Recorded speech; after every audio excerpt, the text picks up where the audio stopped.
Hello and welcome to the Discover channel, and today I'm going to bring to you guys the fully official release specs of the GTX 1080 and GTX 1070. And these aren't those like GDC slides that you saw not too long ago at Nvidia's conference. No, these are the full official release specs of these brand new cards that were released on Nvidia's website, along with a slew of other things. But I'm not joking here, guys, but the specs of these graphics cards are certainly something worth checking out. They are groundbreaking, ridiculously overkill for their price, and I mean, for real, if you have not seen the new boost clock speed of the GTX 1080, then I'll just say it's way too damn high, especially for the wattage that the card is running at. So these specs are something certainly worth checking out. So without further ado, let's get into the video.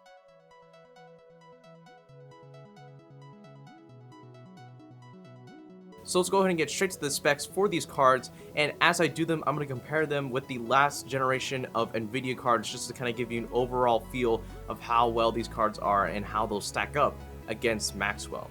So the GTX 1080 and the GTX 1070 both are running off of the GP104 chipset, both have a 16nm manufacturing process, while at the same time both have a 7.2 billion transistor count, which is actually 0.8 billion less than the Titan X and 980 Ti, which is kind of surprising.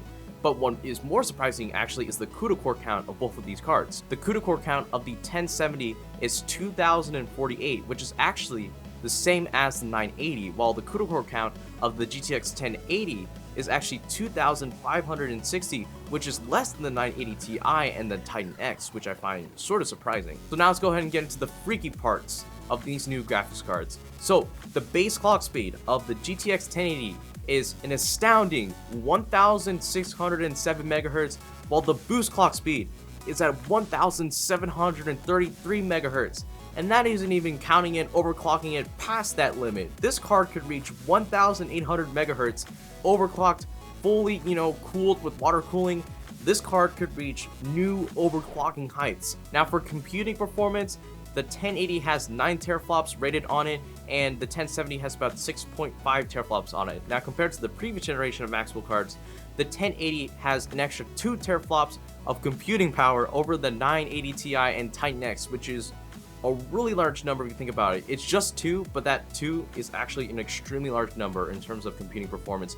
And if you look at the 1070, it's only 0.5 teraflops behind in terms of computing performance against the 980 Ti and Titan X. So these cards are beasts, and usually you can determine how fast a card will be just off of its computing performance. So with these new rated speeds, these cards are going to be overkill, guys. Anyways, on top of that, the bus for both of these cards are going to be rated at 256 bits. Memory bandwidth is going to be 320 gigabytes on the 1080. Nothing has been said about the 1070 in terms of memory bandwidth.